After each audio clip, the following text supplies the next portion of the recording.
ನೀವು ನೋಡ್ತಾ ಇದ್ದೀರಾ, ಇದು HCN ವಾಹಿನಿ ಅರ್ಪಿಸುವ HCN ನ್ಯೂಸ್. ನಾನು ಪಲ್ಲವಿ. ಈಗ ಮುಖ್ಯಾಂಶಗಳು. ಜೆಡಿಎಸ್ ಪಕ್ಷದವರು ಅಧಿಕಾರಕ್ಕಾಗಿ ಏನು ಬೇಕಾದ್ರೂ ಮಾಡ್ತಾರೆ, ಯಾರ ಜೊತೆ ಬೇಕಾದ್ರೂ ಹೊಂದಾಣಿಕೆ ಮಾಡಿಕೊಳ್ಳುತ್ತಾರೆ. ಕಾಂಗ್ರೆಸ್ ಸಂಸದ ಡಿಕೆ ಸುರೇಶ್ ಟೀಕೆ. ಆಲೂರು ಸಕಲೇಶಪುರ ಕ್ಷೇತ್ರ ಅಭಿವೃದ್ಧಿ ಮಾಡದ ಶಾಸಕ ಸಂಸದರು ಚುನಾಯಿತ ಜನಪ್ರತಿನಿಧಿಗಳನ್ನ ಹೈಜಾಕ್ ಮಾಡಲು ಹೊರಟಿದ್ದಾರೆ. ವಿಧಾನ ಪರಿಷತ್ ಬಿಜೆಪಿ ಅಭ್ಯರ್ಥಿ HM ವಿಶ್ವನಾಥ್ ಗಂಭೀರ ಆರೋಪ. ಜಿಲ್ಲೆಯಲ್ಲಿ ಕಾಂಗ್ರೆಸ್ನಿಂದ ಭರ್ಜರಿ ಚುನಾವಣಾ ಪ್ರಚಾರ, ಜೆಡಿಎಸ್ ಮುಖಂಡರಿಂದ ನೀತಿ ಸಂಹಿತೆ ಉಲ್ಲಂಘನೆ, ಜೆಡಿಎಸ್ ವಿರುದ್ಧ ಕೈಗಾರಿಕರಿಂದ ದೂರು. ಎ ಮಂಜು ಸದ್ಯ ಬಿಜೆಪಿ ಪಕ್ಷದಲ್ಲಿದ್ದಾರೆ. ಅವರ ಸೇರ್ಪಡೆ ಬಗ್ಗೆ ಪಕ್ಷದಲ್ಲಿ ಯಾವುದೇ ಮಾತುಕತೆ ನಡೆದಿಲ್ಲ ಎಂದು ಕಾಂಗ್ರೆಸ್ ಸಂಸದ ಮತ್ತು ಪಕ್ಷದ ಜಿಲ್ಲಾ ಉಸ್ತುವಾರಿ ಡಿಕೆ ಸುರೇಶ್ ತಿಳಿಸಿದ್ದಾರೆ.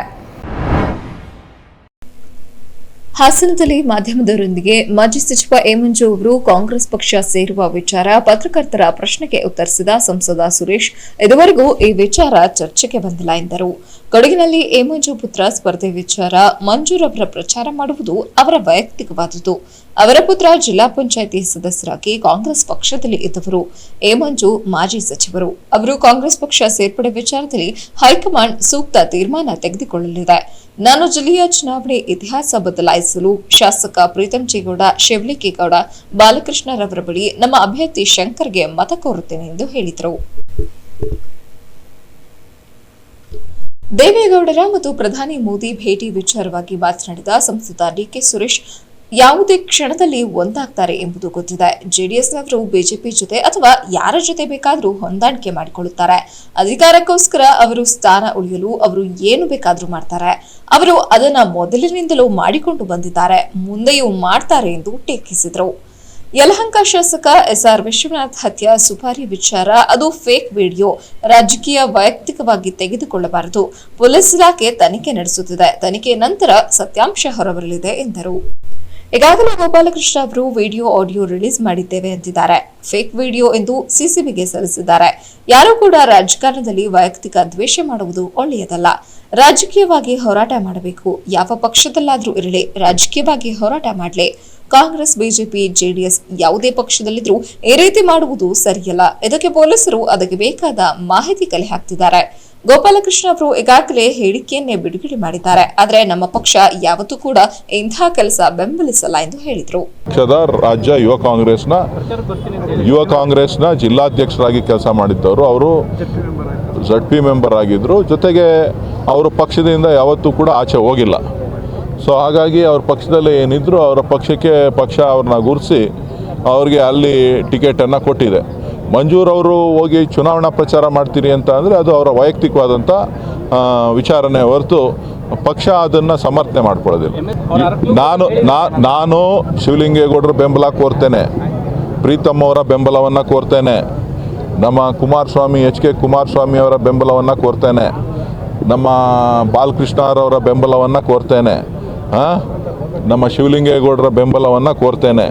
ಎಲ್ಲ ನಾಯಕರ ಬೆಂಬಲವನ್ನು ಈ ಜಿಲ್ಲೆಯಲ್ಲಿ ಇತಿಹಾಸ ಬರೀಲಿಕ್ಕೆ ಎಲ್ಲ ನಾಯಕರು ಮುಂದೆ ಬಂದು ದಯವಿಟ್ಟು ಶಂಕರ್ ಅವರಿಗೆ ಆಶೀರ್ವಾದ ಮಾಡಿ ಅಂಥೇಳಿ ಮನವಿ ಮಾಡ್ತಾರೆ. ಈಗ ಸದ್ಯಕ್ಕೆ ಅದ್ರ ಬಗ್ಗೆ ಚರ್ಚೆ ಇಲ್ಲ. ಪಕ್ಷದ ಹಿರಿಯ ನಾಯಕರುಗಳು, ರಾಷ್ಟ್ರೀಯ ನಾಯಕರುಗಳು ಅದ್ರ ಬಗ್ಗೆ ತೀರ್ಮಾನ ತಗೋತಾರೆ. ಯಾಕೆಂತ ಅಂದರೆ ಅವರು ಮಾಜಿ ಸಚಿವರಾಗಿದ್ದಂಥವರು, ಪಕ್ಷದಲ್ಲಿ ಸಾಕಷ್ಟು ಸಮಯ ಕೆಲಸ ಮಾಡಿರ್ತಕ್ಕಂಥವ್ರು. ಯಾರೇ ಹಿರಿಯ ನಾಯಕರು ಬಂದರೂ ಅದಕ್ಕೆ ಒಂದು ಸಮಿತಿಯನ್ನು ರಚನೆ ಮಾಡಿದ್ದಾರೆ. ಅಲ್ಲಮೀರಭದ್ರಪ್ಪ ಸಮಿತಿಯನ್ನು ರಚನೆ ಮಾಡಿದ್ದಾರೆ. ನಾನು ಅದು ಫೇಕ್ ವಿಡಿಯೋ ಅಂಥೇಳಿ ಸಲ್ಲಿಸಿರೋದ್ರಿಂದ ಪೊಲೀಸರ ತನಿಖೆ ಮಾಡಿದ ಮೇಲೆ ಸತ್ಯಾಸತ್ಯತೆ ಗೊತ್ತಾಗ್ತದೆ. ಬಟ್ ಯಾರೂ ಕೂಡ ರಾಜಕಾರಣದಲ್ಲಿ ವೈಯಕ್ತಿಕವಾದಂಥ ದ್ವೇಷವನ್ನು ಮಾಡ್ತಕ್ಕಂಥದ್ದು ಒಳ್ಳೆಯದಲ್ಲ. ರಾಜಕೀಯವಾಗಿ ಅವ್ರದ್ದು ಏನು ಹೋರಾಟ ಇರ್ತದೆ ಆ ಹೋರಾಟವನ್ನು ಮಾಡ್ತಕ್ಕಂಥದ್ದು ಕಾಂಗ್ರೆಸ್ನಲ್ಲಿರಲಿ, JDSನಲ್ಲಿರಲಿ, BJPಯಲ್ಲಿರಲಿ ಯಾರೇ ಇದ್ದರೂ ಕೂಡ ಅದನ್ನು ಮಾಡುವಂಥದ್ದು ಸರಿಯಲ್ಲ. ಬಹುಶಃ ತನಿಖೆಯಿಂದ ಸತ್ಯ ಗೊತ್ತಾಗ್ತದೆ. ಸದ್ಯಕ್ಕೆ ನಮಗೆ ಕೊಟ್ಟಿರೋಂಥ ಮಾಹಿತಿ ಪ್ರಕಾರ ಫೇಕ್ ವಿಡಿಯೋಸ್ ಅಂತ ಹೇಳಿದ್ದಾರೆ. ಸೊ ತನಿಖೆ ನಡೀತಾ ಇದೆಯಲ್ಲ, ಪೊಲೀಸವರಿಗಾಗಲೇ ಅದಕ್ಕೆ ಬೇಕಾದಂಥ ಮಾಹಿತಿಯನ್ನು ಕಲೆ ಹಾಕ್ತಾ ಇದ್ದಾರೆ. ಸೊ ನೋಡೋಣ, ನಿಮಗೂ ಕೂಡ ಅವರು ಹೇಳಿಕೆಯನ್ನು ಬಿಡುಗಡೆ ಮಾಡಿದ್ದಾರೆ ಗೋಪಾಲಕೃಷ್ಣ ಅವರು. ಪಕ್ಷದ ವಿಚಾರ ಅಲ್ಲ, ಅದು ವೈಯಕ್ತಿಕವಾದಂಥ ವಿಚಾರಗಳು. ಪಕ್ಷದ ಮುಖಂಡರು ಎಲ್ಲರೂ ಕೂಡ ಪಕ್ಷದ ಒಬ್ಬೊಬ್ಬರು ಕೂಡ ಪ್ರತಿಯೊಬ್ಬರು ಕೂಡ ಪಕ್ಷದ ಜೊತೆ ಗುರುತಿಸ್ಕೊಂಡಿರ್ತಾರೆ, ಪಕ್ಷದ ನಾಯಕರಾಗಿ ಕೆಲಸ ಮಾಡ್ತಾ ಇರ್ತಾರೆ, ಕಾರ್ಯಕರ್ತರಾಗಿ ಕೆಲಸ ಮಾಡ್ತಾ ಇರ್ತಾರೆ. ಜೆಡಿಎಸ್ ಪಕ್ಷದ ನಾಯಕ ಮಾಜಿ ಸಚಿವ ಎಚ್.ಡಿ. ರೇವಣ್ಣರಿಂದ ಚುನಾವಣಾ ನೀತಿ ಸಂಹಿತೆ ಉಲ್ಲಂಘನೆಯಾಗಿದೆ ಎಂದು ಬೆಂಗಳೂರು ಗ್ರಾಮಾಂತರ ಸಂಸದ ಡಿ.ಕೆ. ಸುರೇಶ್ ನೇತೃತ್ವದಲ್ಲಿ ಜಿಲ್ಲಾಧಿಕಾರಿ ಸ್ಥಾನಿಕ ಸಹಾಯಾಧಿಕಾರಿ ರೇಖಾರಿಗೆ ಮನವಿ ಸಲ್ಲಿಸಲಾಯಿತು. ಹಾಸನ ನಗರದ ಜಿಲ್ಲಾ ಕಾಂಗ್ರೆಸ್ ಕಚೇರಿಯಿಂದ ಕಾಲ್ನಡಿಗೆ ಮೂಲಕ ಜಿಲ್ಲಾಧಿಕಾರಿ ಕಚೇರಿ ಆವರಣಕ್ಕೆ ಮೌನ ಪ್ರತಿಭಟನೆ ಮೂಲಕ ಬಂದ ಅವರು ನಂತರದಲ್ಲಿ ಸುದ್ದಿಗಾರರೊಂದಿಗೆ ಮಾತನಾಡಿ, ಹಾಸನ ಜಿಲ್ಲೆಯಲ್ಲಿ ಗ್ರಾಮ ಪಂಚಾಯಿತಿ ಸದಸ್ಯರಿಗೆ ಭಯದ ವಾತಾವರಣ ಉಂಟು ಮಾಡುತ್ತಿದ್ದಾರೆ ಮತ್ತು ಚುನಾವಣೆ ಸಮಯದಲ್ಲಿ ಏಜೆಂಟ್ಗೆ ತೋರಿಸಿ ಹಾಗೂ ಜೆಡಿಎಸ್ ಅಭ್ಯರ್ಥಿ ಸೂರಜ್ ರೇವಣ್ಣನವರಿಗೆ ಮತ ಹಾಕಿದ ಬಗ್ಗೆ ಫೋಟೋ ತೆಗೆದು ಭಾವಚಿತ್ರ ತೋರಿಸಲು ಜೆಡಿಎಸ್ ಪಕ್ಷದವರು ಒತ್ತಡ ಹಾಕಿದ್ದಾರೆ ಎಂದ ಅವರು, ರಾಜ್ಯದಲ್ಲಿ ಪ್ರಜಾಪ್ರಭುತ್ವ ವ್ಯವಸ್ಥೆ ಉಳಿಯಬೇಕು, ಚುನಾವಣೆ ಪಾರದರ್ಶಕತೆ ಉಳಿಯಬೇಕು, ನೀತಿ ಸಂಹಿತೆ ಜಾರಿಯಲ್ಲಿದ್ದರೂ ಸರ್ಕಾರಿ ಸಂಸದರ ವಾಹನ ಹಾಗೂ ನಿವಾಸವನ್ನ ಜಿಲ್ಲಾಡಳಿತ ವಶಪಡಿಸಿಕೊಂಡಿಲ್ಲ. ಸಂಸದರ ನಿವಾಸದಲ್ಲಿ ಜೆಡಿಎಸ್ ಶಾಸಕರು ಸುದ್ದಿಗೋಷ್ಠಿ ಹಾಗೂ ಕಾರ್ಯಕರ್ತರ ಸಭೆ ಮತ್ತು ಜೆಡಿಎಸ್ ಶಾಸಕರ ಸಭೆ ನಡೆಸುತ್ತಿದ್ದು, ಜಿಲ್ಲಾಧಿಕಾರಿ ಕೂಡ ಇದರ ಜೊತೆ ಶಾಮೀಲಾಗಿದ್ದಾರೆ ಎಂದು ಗಂಭೀರವಾಗಿ ಆರೋಪಿಸಿದರು. ಜಾತ್ಯತೀತ ಜನತಾದಳದ ಮುಖಂಡರುಗಳು ನಾಯಕರುಗಳು ಮಾಡ್ತಾ ಇದ್ದಾರೆ.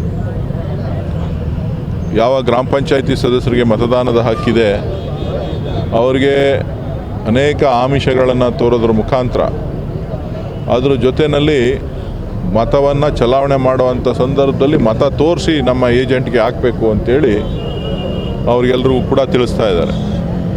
ಇನ್ನು ಕೆಲವರಿಗೆ ಫೋಟೋ ಹೊಡ್ಕೊಂಬಂದು ನೀವು ಮತ ಹಾಕಿದ್ದೀರಾ ಇಲ್ವಾ ಅಂಥೇಳಿ ನಮಗೆ ಮಾಹಿತಿ ಕೊಡಬೇಕು ಅಂಥೇಳಿ ತಿಳಿಸ್ತಾ ಇದ್ದಾರೆ. ಸೊ ಹೀಗೆ ಅನೇಕ ಅಕ್ರಮಗಳನ್ನು ಎಸಗುವಂಥ ಸಾಧ್ಯತೆಗಳು ಭಾಳಷ್ಟಿದೆ ಹಾಸನ ಜಿಲ್ಲೆನಲ್ಲಿ. ಆ ಒಂದು ನಿಟ್ಟಿನಲ್ಲಿ ಇವತ್ತು ನಿಷ್ಪಕ್ಷಪಾದಂಥ ಚುನಾವಣೆ ಆಗಬೇಕು. ಅವರು ಪ್ರವಾಸ ಕರ್ಕೊಂಡು ಹೋಗ್ತಾರೋ ಅಥವಾ ಇನ್ನೇನು ಮಾಡ್ತಾರೋ ನನಗೆ ಗೊತ್ತಿಲ್ಲ. ಆದರೆ ಪ್ರಜಾಪ್ರಭುತ್ವ ವ್ಯವಸ್ಥೆ ಉಳಿಬೇಕು, ಈ ಚುನಾವಣೆಗಳು ಪಾರದರ್ಶಕತೆಯಿಂದ ನಡಿಬೇಕು. ಆ ಚುನಾವಣೆ ಪಾರದರ್ಶಕತೆಯಿಂದ ನಡೀತು ಅಂತ ಹೇಳಿದ್ರೆ ಮುಕ್ತದ ಮತದಾನಕ್ಕೆ ಅವಕಾಶ ಆಗ್ತದೆ. ನಾವೆಲ್ಲರೂ ಕೂಡ ಮಹೇಶ್ ಅವರು ಎಲ್ಲರೂ ಕೂಡ ಇವತ್ತು ಮನವಿಯನ್ನು ಜಿಲ್ಲಾಧಿಕಾರಿಗಳಿಗೆ ತಲುಪಿಸಿದ್ದೇವೆ. ಜಿಲ್ಲಾಧಿಕಾರಿಗಳು ಏನೇನು ಆಗಬೇಕು ಅಂಥೇಳಿ ಅದ್ರ ಜೊತೆಯಲ್ಲಿ ಜಿಲ್ಲಾಧಿಕಾರಿಗಳ ಕಚೇರಿ ಒಳಗಡೆನೇ ಕೋಡ್ ಆಫ್ ಕಂಡಕ್ಟ್ ಜಾರಿ ಇದೆ. ಇಡೀ ಜಿಲ್ಲೆನಲ್ಲಿ ಕೋಡ್ ಆಫ್ ಕಂಡಕ್ಟ್ ಜಾರಿ ಇದೆ. ಆದರೆ ಇವತ್ತು ಸರ್ಕಾರಿ ವಾಹನಗಳನ್ನು ಏನು ಕೊಟ್ಟಿದ್ರು ಅದನ್ನು ಹಿಂಪಡೆದಿಲ್ಲ. ಗ್ರಾಮ ಪಂಚಾಯಿತಿ ಸದಸ್ಯರಿಗೆ ಜೆಡಿಎಸ್ ಮುಖಂಡರು ಒತ್ತಡ ಹಾಕಿರುವ ಬಗ್ಗೆ ದಾಖಲೆ ಇದೆ. ಮತದಾನ ಕೇಂದ್ರದಲ್ಲಿ ಆಯಾ ತಾಲೂಕಿನ ಅಧಿಕಾರಿಗಳ ಬದಲಾವಣೆ ಮಾಡಿ ಬದಲಿ ಅಧಿಕಾರಿಗಳನ್ನ ನೇಮಕ ಮಾಡಬೇಕು. ಮತದಾನ ಕೇಂದ್ರದಲ್ಲಿ ಸಿಸಿಟಿವಿ ಅಳವಡಿಸಬೇಕು. ನಾವು ಜಿಲ್ಲಾಧಿಕಾರಿ ಕಚೇರಿ ಸಹಾಯಕರಿಗೆ ಮನವಿ ಮಾಡಿದ್ದು, ಜಿಲ್ಲಾ ಚುನಾವಣಾಧಿಕಾರಿ ಸೂಕ್ತ ಕ್ರಮ ಕೈಗೊಳ್ಳದೆ ಹೋದರೆ ರಾಜ್ಯ ಚುನಾವಣಾ ಆಯೋಗಕ್ಕೆ ಮನವಿ ಸಲ್ಲಿಸುವುದಾಗಿ ಹೇಳಿದರು. ಜೆಡಿಎಸ್ ಪಕ್ಷದವರು ತಮ್ಮ ಅನುಕೂಲಕ್ಕೆ ತಕ್ಕಂತೆ ಮೈತ್ರಿ ಮಾಡಿಕೊಳ್ಳುವ ಪ್ರವೃತ್ತಿ ಬೆಳೆಸಿಕೊಂಡಿರುವುದಾಗಿ ಟೀಕಿಸಿದರು. ಕೊಡ್ತಾರೆ.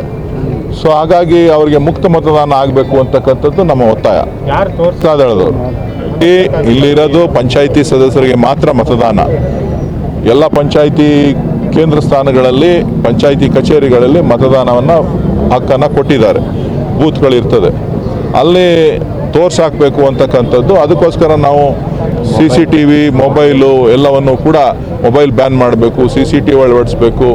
ಮತ್ತು ಅಧಿಕಾರಿಗಳಿಗೆ ಯಾರ್ಯಾರು ಅಧಿಕಾರಿಗಳು ಅದೇ ತಾಲೂಕುಗಳಲ್ಲಿದ್ದಾರೆ ಅವ್ರನ್ನ ಪಕ್ಕಪಕ್ಕದ ತಾಲೂಕು ಅವ್ರನ್ನ ಬೇರೆ ಬೇರೆ ತಾಲೂಕನ್ನ ರೀಶಫಲ್ ಮಾಡಿ ಚುನಾವಣೆಯನ್ನು ಮುಕ್ತವಾಗಿ ಮಾಡಬೇಕು ಅಂತೇಳಿ ಮನವಿ ಮಾಡಿದ್ವಿ. ಕಾಂಗ್ರೆಸ್ ಪಕ್ಷದ ವಿಧಾನ ಪರಿಷತ್ ಅಭ್ಯರ್ಥಿ ಶಂಕರ್ ಮಾತನಾಡಿ, ಮಹಿಳಾ ಗ್ರಾಮ ಪಂಚಾಯಿತಿ ಸದಸ್ಯರಿಗೆ ಬೆದರಿಕೆ ಒಡ್ಡಲಾಗುತ್ತಿದೆ ಹಾಗೂ ನೀತಿ ಸಂಹಿತೆ ಉಲ್ಲಂಘನೆ ಕುರಿತು ಚುನಾವಣಾಧಿಕಾರಿಗಳು ಕ್ರಮ ಕೈಗೊಳ್ಳಬೇಕು ಎಂದರು. ನಮಗೆಲ್ಲ ಒಂದು ಕಡೆ ಕಿರುಕುಳ ಕಾಣ್ತಾ ಇದೆ ಅಂತೇಳಿ ಒತ್ತಡ ಮಾಡ್ತಾ ಇದ್ದಾರೆ ಜೆಡಿಎಸ್ ಮುಖಂಡರುಗಳು. ಸ್ಥಳೀಯ ಮುಖಂಡರುಗಳು ಅಲ್ಲಿರ್ತಕ್ಕಂಥ ಸದಸ್ಯರುಗಳನ್ನ ಒಂದು ಬೆದರಿಕೆ ಹಾಕೋದು, ನಮಗೆ ದಳಕ್ಕೆ ಓಟ್ ಹಾಕಬೇಕು, ನಾವೆಲ್ಲ ನೋಡ್ತೀವಿ, ಅಲ್ಲಿ ನಮಗೆ ಗೊತ್ತಾಗುತ್ತೆ. ಆಮೇಲೆ ನಮ್ಮ ಮುಖಂಡರುಗಳು ಕಾರ್ಯಕರ್ತರು ಅಲ್ಲಿ ತಿರುಗಾಡ್ತಾ ಇರ್ತಾರೆ, ಇನ್ನು ಯಾರಿಗೆ ಮತ ಆಗುತ್ತೆ ಅಂತ ಗೊತ್ತಾಗುತ್ತೆ, ಅದರಿಂದ ನೀನು JDSಗೆ ಮತ ಹಾಕಬೇಕು ಅಂತೇಳಿ ಒತ್ತಾಯ ಮಾಡ್ತಾ ಇದ್ದಾರೆ. ಪ್ರತಿಭಟನೆಯಲ್ಲಿ ಚಾಮರಾಜನಗರ ಮಾಜಿ ಸಂಸದ ಧ್ರುವನಾರಾಯಣ್, ವಿಧಾನ ಪರಿಷತ್ ಮಾಜಿ ಸದಸ್ಯ ಗೋಪಾಲಸ್ವಾಮಿ, ಕಾಂಗ್ರೆಸ್ ಜಿಲ್ಲಾಧ್ಯಕ್ಷ ಜಾವಗಲ್ ಮಂಜುನಾಥ್, ಮುಖಂಡರಾದ ದೇವರಾಜೇಗೌಡ ಸೇರಿದಂತೆ ಹಲವರು ಉಪಸ್ಥಿತರಿದ್ದರು. HCN news Hassan. ಆಲೂರು ಸಕಲೇಶಪುರ ಕ್ಷೇತ್ರದ ಅಭಿವೃದ್ಧಿ ಮಾಡದ ಶಾಸಕ ಸಂಸದರು ಸ್ಥಳೀಯ ಸಂಸ್ಥೆ ಚುನಾಯಿತ ಜನಪ್ರತಿನಿಧಿಗಳನ್ನ ಹೈಜಾಕ್ ಮಾಡಲು ಹೊರಟಿದ್ದಾರೆ. ಇವರಿಗೆ ನಾಚಿಕೆಯಾಗಬೇಕು ಎಂದು ಬಿಜೆಪಿ ವಿಧಾನ ಪರಿಷತ್ ಅಭ್ಯರ್ಥಿ ಎಚ್.ಎಂ. ವಿಶ್ವನಾಥ್ ಆಕ್ರೋಶ ವ್ಯಕ್ತಪಡಿಸಿದ್ದಾರೆ. ಆಲೂರು ಪಟ್ಟಣದಲ್ಲಿ ಪತ್ರಿಕಾಗೋಷ್ಠಿಯನ್ನು ಉದ್ದೇಶಿಸಿ ಮಾತನಾಡಿದ ಅವರು, ಸುಮಾರು 6 ವರ್ಷಗಳಿಂದ ರಾಷ್ಟ್ರೀಯ ಹೆದ್ದಾರಿ ಕಾಮಗಾರಿ ಮಂದಗತಿಯಲ್ಲಿ ಸಾಗುತ್ತಿದೆ. ಈ ಬಗ್ಗೆ ಸಂಸದ ಪ್ರಜ್ವಲ್ ರೇವಣ್ಣ ಹಾಗೂ ಶಾಸಕ ಕುಮಾರಸ್ವಾಮಿ ಒಂದು ದಿನವೂ ಚಕಾರ ಎತ್ತಿಲ್ಲ. ಇವರು ರೆಸಾರ್ಟ್ನಲ್ಲಿ ಕೂತು ಮೋಜು ಮಸ್ತಿ ಮಾಡುತ್ತಾ ಸದಸ್ಯರನ್ನ ಹೈಜಾಕ್ ಮಾಡಲು ಹೊರಟಿದ್ದಾರೆ. ಇವರಿಗೆ ನಾಚಿಕೆಯಾಗಬೇಕು. ಮನೆ ಮಂದಿಯೆಲ್ಲ ಅಧಿಕಾರದಲ್ಲಿರಬೇಕಾ?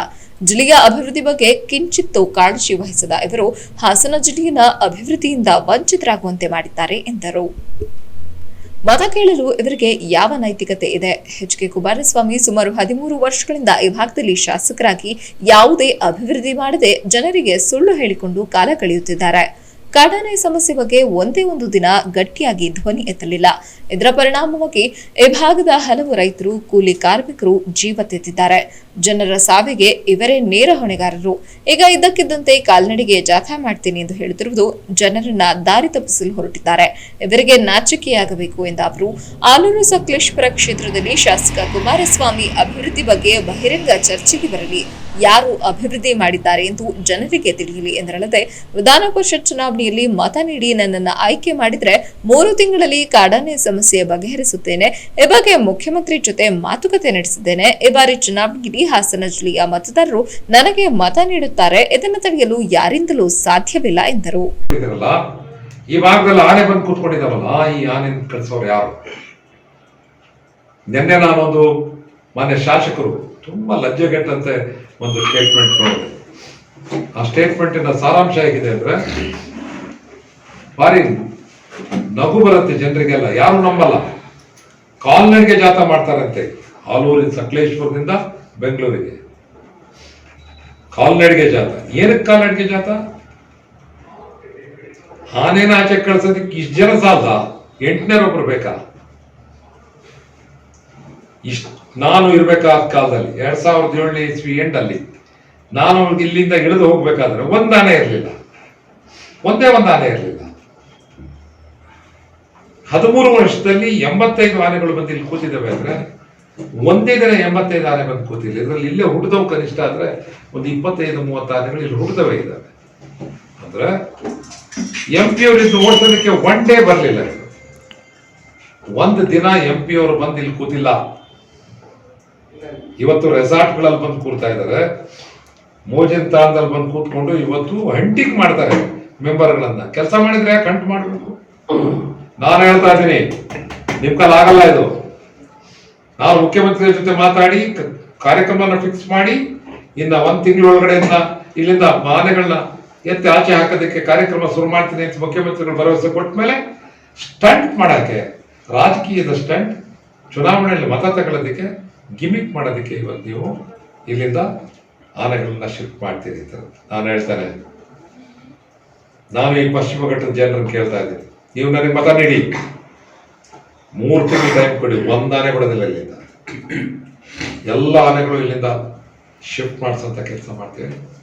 ಜೊತೆಗೆ ಜ್ವಲಂತವಾಗಿ ಜೀವಂತವಾಗಿ ಉಳಿದಿರ್ತಕ್ಕಂಥ ಇಲ್ಲಿ ರಸ್ತೆ ಇರ್ಬೋದು ಅಥವಾ ಇನ್ನಿತರ ಸಮಸ್ಯೆಗಳು ಈ ಭಾಗದಿರ್ಬೋದು, ಅದು ಕಾಫಿ ಸಮಸ್ಯೆ ಇರ್ಬೋದು, ಇದನ್ನ ಒಂದು ತಾರ್ಕಿಕವಾಗಿ ಅಂತ್ಯ ಮಾಡೋದಕ್ಕೆ ಪ್ರಯತ್ನಗಳನ್ನು ಮಾಡ್ತೇನೆ. ನಾನು ಅಧಿಕಾರ ಇಲ್ದಲೆ ಕಳೆದ ತಿಂಗಳು ಡೆಲ್ಲಿಗೆ ಬೆಳೆಗಾರರ ಸಂಘದ ಒಂದು ನಿಯೋಗನ ನಾನು ಕರ್ಕೊಂಡು ಹೋಗಿದ್ದೆ.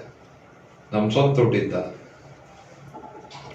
ಫೈನಾನ್ಸ್ ಮಿನಿಸ್ಟರ್ ಜೊತೆ ಒಂದು ಕಾಫಿಗೊಂದು ಪ್ಯಾಕೇಜ್, ಉದುರೋಗಿರ್ತಕ್ಕಂಥ ಕಾಫಿ ಪ್ಯಾಕೇಜ್, ಬಡ್ಡಿ ಸಸ್ತಾ ಮಾಡುವಂಥದ್ದು ಮತ್ತು ದೀರ್ಘಕಾಲಿಕ ವಸೂಲಿ ಕಾರ್ಯಕ್ರಮಕ್ಕೆ ಈ ಥರದ ಅನೇಕ ಯೋಜನೆಗಳು ಇಟ್ಕೊಂಡು ನಾನು ಕರ್ಕೊಂಡು ಹೋಗಿದ್ದೇನೆ. ಅದರಿಂದ ನಾನು ಹೇಳ್ತೇನೆ, ನೀವು ಅಭಿವೃದ್ಧಿ ಶೂನ್ಯರು. ಈ ಭಾಗದ ರೈತರ, ಈ ಭಾಗದ ಕೂಲಿ ಕಾರ್ಮಿಕರ ಬಗ್ಗೆ ನಿಮಗೆ ಕಾಳಜಿ ಇಲ್ಲ. ಚುನಾವಣೆ ಬಂದಿದೆ, 8ನೇ ಕುಡಿಯನ್ನ ವಿಧಾನ ಪರಿಷತ್ ಕಳಿಸೋದಕ್ಕೆ ಬೇಕಾಗಿ ಸ್ಟಂಟ್ ಮಾಡಿ ದಿನಕ್ಕೊಂದು ರೈತರ ಪರವಾಗಿ ಹೇಳಿಕೆ ಕೊಡ್ತೀರಾ? ಈ ಸಂದರ್ಭದಲ್ಲಿ ಆಲೂರು ಕಟಾಯ ಮಂಡಲದ ಅಧ್ಯಕ್ಷ ಎಂಎಂ ಹರೀಶ್, ಜಿಲ್ಲಾ ಬಿಜೆಪಿ ಹಿರಿಯ ಮುಖಂಡ ಎಎಚ್ ರಮೇಶ್, ಬಿಜೆಪಿ ಹಿರಿಯ ಮುಖಂಡ ಎಚ್ಬಿ ಧರ್ಮರಾಜ್ ಸೇರಿದಂತೆ ಹಲವರು ಉಪಸ್ಥಿತರಿದ್ದರು. HCN news Alur. ಕಾರ್ಮಿಕ ಮಂಡಳಿ ಘೋಷಿಸಿದ ಎಲ್ಲ ಸೌಲಭ್ಯಗಳು ಜಾರಿಯಾಗಬೇಕು ಹಾಗೂ ಬಾಕಿ ಇರುವ ಸಾವಿರಾರು ಅರ್ಜಿಗಳು ಕೂಡಲೇ ಇತ್ಯರ್ಥಗೊಳಿಸಲು ಈಗಾಗಲೇ ನಡೆದಿರುವ ಸಭೆಗಳ ನಡಾವಳಿಗಳನ್ನು ಜಾರಿಗೊಳಿಸಬೇಕು ಸೇರಿದಂತೆ ನಾನಾ ಬೇಡಿಕೆಗಳ ಈಡೇರಿಕೆಗೆ ಆಗ್ರಹಿಸಿ ಸಿಐಟಿಯು ನೇತೃತ್ವದಲ್ಲಿ ಕರ್ನಾಟಕ ರಾಜ್ಯ ಕಟ್ಟಡ ಮತ್ತು ಇತರ ನಿರ್ಮಾಣ ಕಾರ್ಮಿಕರ ಫೆಡರೇಷನ್ನಿಂದ ಕಾರ್ಮಿಕ ಇಲಾಖೆ ಮುಂದೆ ಪ್ರತಿಭಟನೆ ನಡೆಸಲಾಯಿತು.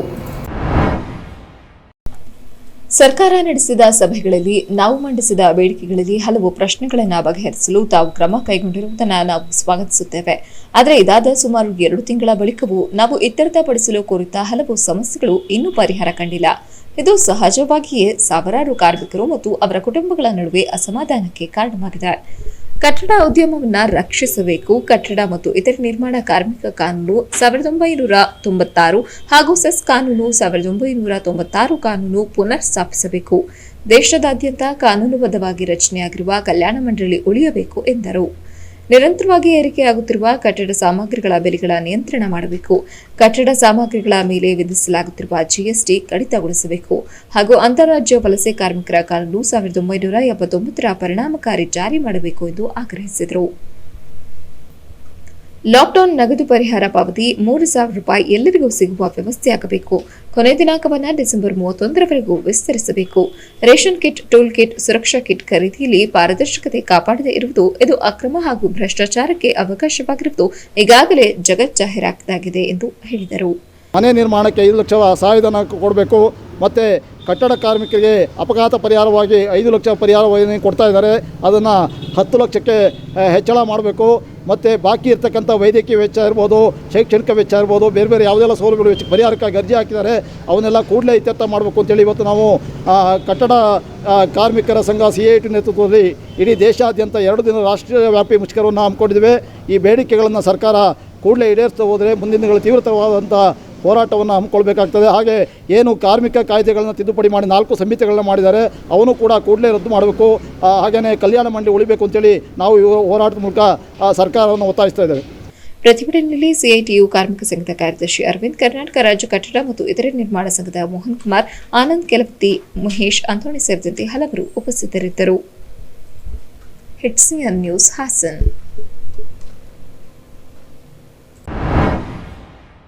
ಸಾಹಿತ್ಯ ಎಂದರೆ ಸಮಾಜದಲ್ಲಿ ಶಾಂತಿ, ನೆಮ್ಮದಿ ಹಾಗೂ ಪ್ರೀತಿಯನ್ನ ಬಿತ್ತುವ ಬರಹಗಳು ಹೆಚ್ಚು ಹೆಚ್ಚು ಬರುವ ಮೂಲಕ ಉತ್ತಮ ವಾತಾವರಣ ನಿರ್ಮಾಣ ಮಾಡಬಹುದು ಎಂದು ನಾಡಿನ ಪ್ರಸಿದ್ಧ ಸಾಹಿತಿ ಬಾನು ಮುಷ್ತಾಕ್ ಅಭಿಪ್ರಾಯಪಟ್ಟರು.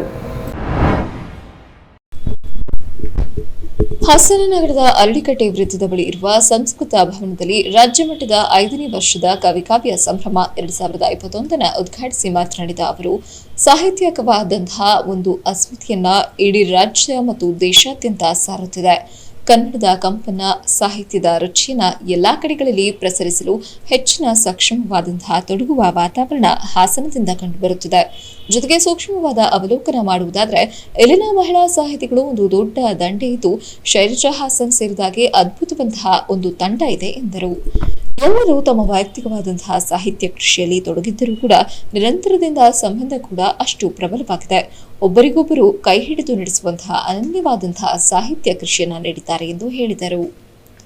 ಕಾರ್ಯಕ್ರಮದಲ್ಲಿ ಕಾವ್ಯಮಾಣಿಕ್ಯ ರಾಜ್ಯ ಪ್ರಶಸ್ತಿಯನ್ನ ಕೊಡಗು ಭಾಗದ ಸ್ಮಿತಾ ಅಮೃತರಾಜ್, ಯಾದಗಿರಿಯ ಸಿದ್ದರಾಮ ಹೊನ್ಕಲ್, ಹಾಸನದ ನಾಗರಾಜು ದೊಡ್ಡಮನಿ ಹಾಗೂ ಎನ್ ಶೈಲಜಾ ಹಾಸನ್ ದತ್ತಿ ಪ್ರಶಸ್ತಿಯನ್ನ ತುಮಕೂರು ಭಾಗದ ತುರುವೇಕೆರೆ ಪ್ರಸಾದ್ ಇವರಿಗೆ ನೀಡಿ ಗೌರವಿಸಲಾಯಿತು. ನಂತರದಲ್ಲಿ ಅಲ್ಲಮ ಸಾಹಿತ್ಯ ಪ್ರಶಸ್ತಿ, ಜನ್ನ ಕಾವ್ಯ ಪ್ರಶಸ್ತಿ, ಹೊಯ್ಸಳ ಸಾಹಿತ್ಯ ಪ್ರಶಸ್ತಿ, ಪ್ರತಿಭಾ ಮಾಣಿಕ್ಯ ಪ್ರಶಸ್ತಿ ಹಾಗೂ ಹೊಯ್ಸಳ ಸಾಂಸ್ಕೃತಿಕ ಪ್ರಶಸ್ತಿಯನ್ನ ಪ್ರದಾನ ಮಾಡಲಾಯಿತು. ಸಾಹಿತ್ಯದ ರುಚಿಯನ್ನ ಎಲ್ಲ ಕಡೆಗಳಲ್ಲಿ ಪ್ರಸರಿಸಲಿಕ್ಕೆ ಬಹಳ ಹೆಚ್ಚಿನ ಒಂದು ಸಕ್ಷಮವಾದಂಥ ತೊಡಗುವಿಕೆ ಇಲ್ಲಿ ಹಾಸನದಿಂದ ಕಂಡು ಬರ್ತಾ ಇದೆ. ಮತ್ತು ಒಂದು ಹೆಜ್ಜೆ ಮುಂದೆ ಹೋಗಿ ಒಂದು ಸೂಕ್ಷ್ಮವಾದ ಅವಲೋಕನ ಮಾಡುವುದಾದರೆ ಇಲ್ಲಿನ ಮಹಿಳಾ ಸಾಹಿತಿಗಳು ಒಂದು ದೊಡ್ಡ ದಂಡೆ ಇದೆ. ಯಾರೂ ಕೂಡ ಹಿಂದೆ ಉಳಿಯುವಂಥದ್ದಿಲ್ಲ. ಇಲ್ಲಿ ನಮ್ಮ ಶೈಲಜಾ ಹಾಸನ್ ಸೇರಿದ ಹಾಗೆ ಒಂದು ಅದ್ಭುತವಾದಂತಹ ಒಂದು ಟೀಮ್ ಇದೆ. ಇಲ್ಲಿ ಎಲ್ಲರೂ ತಮ್ಮ ವೈಯಕ್ತಿಕವಾದಂತಹ ಒಂದು ಸಾಹಿತ್ಯ ಕೃಷಿಯಲ್ಲಿ ತೊಡಗಿದ್ರು ಕೂಡ ನಿರಂತರತೆಯಿಂದ ಆ ಒಂದು ಗೆಳತಿಯರ ಒಂದು ಮಧ್ಯದ ಸಂವಹನ ಕೂಡ ಅಷ್ಟೇ ಪ್ರಬಲವಾಗಿದೆ. ಹೀಗಾಗಿ ಒಬ್ಬರಿಗೊಬ್ಬರು ಕೈ ಹಿಡಿದು ನಡೆಸತಕ್ಕಂತಹ ಸ್ತ್ರೀವಾದಿ ಘೋಷಣೆಯ ಅನುಸಾರ ಹಾಸನ ಜಿಲ್ಲೆಯ ಮಹಿಳಾ ಸಾಹಿತಿಗಳು ಕೂಡ ತಮ್ಮ ಸಾಹಿತ್ಯಿಕ ಕೃಷಿಯಲ್ಲಿ ಅನನ್ಯವಾದಂತಹ ಕೊಡುಗೆಗಳನ್ನ ನೀಡಿದ್ದಾರೆ ಎಂಬ ಅಂಶವನ್ನ ಈ ಸಂದರ್ಭದಲ್ಲಿ ಹೇಳಲಿಕ್ಕೆ ಇಷ್ಟಪಡ್ತೀನಿ. ಮತ್ತೆ ಇನ್ನೂ ಒಂದು ಮುಖ್ಯ ಅಂಶವನ್ನು ಕಾಣಿಸೋದಾದರೆ ಹಾಸನ ಜಿಲ್ಲೆಯ ಇನ್ನೂ ಒಂದು ಬಹಳ ಮುಖ್ಯವಾದಂತಹ ಒಂದು ಗುರುತು ಇದೆ. ಅದೇನು ಅಂತ ಹೇಳಿದ್ರೆ ಉತ್ತರ ಕರ್ನಾಟಕದಿಂದ ಬಂದಂತಹ ಅನೇಕ ಜನ ನಿಷ್ಠಾವಂತರು, ಸಾಹಿತಿಗಳು ಮತ್ತು ಸಂಘಟಕರು ಹಾಸನ ಜಿಲ್ಲೆಯನ್ನೇ ತಮ್ಮ ತವರು ಮನೆಯನ್ನಾಗಿ ಮಾಡಿಕೊಂಡು ಇಲ್ಲೇ ಉಳಿದು ಇಲ್ಲೇ ತಮ್ಮ ಸರ್ವಸ್ವವನ್ನು ಕೂಡ ಅವರು ಹಾಸನ ಜಿಲ್ಲೆಯ ನೆಲೆಯಿಂದ ಕಾಣಿಸ್ತಕ್ಕಂಥ ಒಂದು ಬಹಳ ಮುಖ್ಯವಾದಂತಹ ಒಂದು ಟ್ರೆಂಡ್ ಕೂಡ ನಮ್ಮ ಹಾಸನ ಜಿಲ್ಲೆಗೆ ಇದೆ. ಸಜ್ಜನ ಪ್ರತಿಷ್ಠಾಪನಾ ಬೀಜವಕಟ್ಟೆ ಅಧ್ಯಕ್ಷ ಡಾಕ್ಟರ್ ಉಮರ್ ಬೀಜದಕಟ್ಟೆ, ಸಂಸ್ಕೃತಿ ಚಿಂತಕ ಆಲೂರಿನ ಎಚ್.ಇ. ದೇವಪ್ಪ, ಹಿರಿಯ ಸಾಹಿತಿ ಎನ್ ಶೈಲಜಾ ಹಾಸನ್ ಸೇರಿದಂತೆ ಹಲವರು ಉಪಸ್ಥಿತರಿದ್ದರು. HCM news Haasan. ಹಾಸನ ಜಿಲ್ಲಾ ಆರೋಗ್ಯ ಮತ್ತು ಕುಟುಂಬ ಕಲ್ಯಾಣ ಇಲಾಖೆ, ವಾರ್ತಾ ಮತ್ತು ಸಾರ್ವಜನಿಕ ಸಂಪರ್ಕ ಇಲಾಖೆ, ಅರಕಲಗೂಡು ಮಧುಶ್ರೀ ಮಹಿಳಾ ಸಂಘ ಇವರ ಸಹಯೋಗದೊಂದಿಗೆ ವಿಶ್ವ ಏಡ್ಸ್ ದಿನಾಚರಣೆ ಕಾರ್ಯಕ್ರಮಕ್ಕೆ ಸರ್ಕಾರಿ ಪದವಿ ಪೂರ್ವ ಕಾಲೇಜು ಪ್ರಾಂಶುಪಾಲ ಧನಂಜಯ್ ಚಾಲನೆ ನೀಡಿದರು. ಸಂಪತ್ ಕುಮಾರ್ ಮಾತನಾಡುತ್ತಾ, ಮನುಷ್ಯನನ್ನು ಹೆಚ್ಚಾಗಿ ಬಾಧಿಸುವ ವೈದ್ಯಕೀಯ ಲೋಕಕ್ಕೆ ದೊಡ್ಡ ಸವಾಲಾಗಿರುವ ಸೋಂಕು HIV ಏಡ್ಸ್. ಇದರ ಬಗ್ಗೆ ಜನಸಾಮಾನ್ಯರಿಗೆ ಅರಿವು ಮೂಡಿಸುವ ಕಾರ್ಯ ಮಾಡಬೇಕು. ಡಿಸೆಂಬರ್ 1, 1988ರಿಂದ ವಿಶ್ವ ಏಡ್ಸ್ ದಿನಾಚರಣೆ ಮಾಡುತ್ತಾ ಬಂದಿದೆ. ಇದು ಇತಿಹಾಸದಲ್ಲಿ ಅತ್ಯಂತ ವಿನಾಶಕಾರಿ ಸಾಂಕ್ರಾಮಿಕ ರೋಗಗಳಲ್ಲಿ ಒಂದಾಗಿದೆ. ಆರಂಭದಲ್ಲಿ ವಿಶ್ವ ಏಡ್ಸ್ ದಿನವು ಕುಟುಂಬಗಳ ಮೇಲೆ ಏಡ್ಸ್ ಪ್ರಭಾವದ ಬಗ್ಗೆ ಹೆಚ್ಚಿನ ಜಾಗೃತಿಯನ್ನು ತರಲು ಮಕ್ಕಳು ಮತ್ತು ಯುವಕರ ಮೇಲೆ ಹೆಚ್ಚು ಕೇಂದ್ರೀಕರಿಸಿದರು ಎಂದು ತಿಳಿಸಿದರು.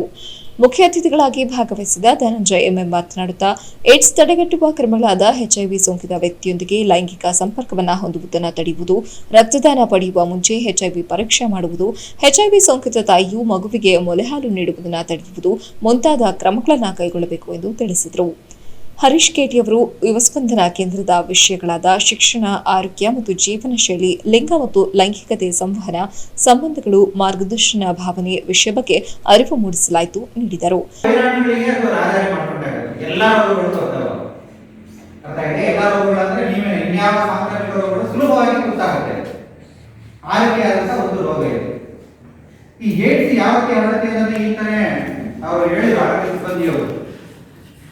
ಅಸುರಕ್ಷಿತವಾದ ಲೈಂಗಿಕ ಸಂಪರ್ಕದಿಂದ ಇದು ಹರಡುತ್ತೆ. ಈ ಕಾರ್ಯಕ್ರಮನ ವಿಶ್ವದಾದ್ಯಂತ ಯಾಕೆ ಇದನ್ನು ಏರ್ಪಡಿಸಿದ್ದಾರೆ ಅಂತಂದ್ರೆ, ಮಕ್ಕಳಿಗೆ ಮತ್ತು ಈ ಪ್ರೌಢಾವಸ್ಥೆಯಲ್ಲಿರುವಂತಹ ಚಾರ್ಟರ್ಡ್ ಅಂತ ಏನ್ ಕರಿತೀವಿ ಅವರಲ್ಲಿ ಒಂದು ಮನವರಿಕೆಯನ್ನ ಮಾಡ್ಕೊಳ್ಳಿಕ್ಕೋಸ್ಕರ ಉದ್ದೇಶಕ್ಕೋಸ್ಕರನೇ ವಿಶ್ವದಾದ್ಯಂತ ಅಂತಾರಾಷ್ಟ್ರೀಯ ಏಡ್ಸ್ ದಿನ ಡಿಸೆಂಬರ್ 1 ಹಮ್ಮಿಕೊಂಡಿರೋದು. ಪ್ರಾಥಮಿಕ ಆರೋಗ್ಯ ಕೇಂದ್ರ ಮಲ್ಲಿಪಟ್ಟಣದ ಸಿಬ್ಬಂದಿಗಳಾದ ಮರಳಿಂಗಪ್ಪ, ಚಂದ್ರಕಲಾ, ಪ್ರಸನ್ನಕುಮಾರ್ ಸೇರಿದಂತೆ ಹಲವರು ಉಪಸ್ಥಿತರಿದ್ದರು. HCM news Arakalagudu. ಹಾಸನ ಹಾಗೂ ಬೇಲೂರು ಸಾಮಾಜಿಕ ವಲಯ ವತಿಯಿಂದ ಹಸಿರು ಕರ್ನಾಟಕ ಆಂದೋಲನ ಹಸಿರೇ ಉಸಿರು ಕಾರ್ಯಕ್ರಮ ಆಯೋಜಿಸಲಾಗಿತ್ತು.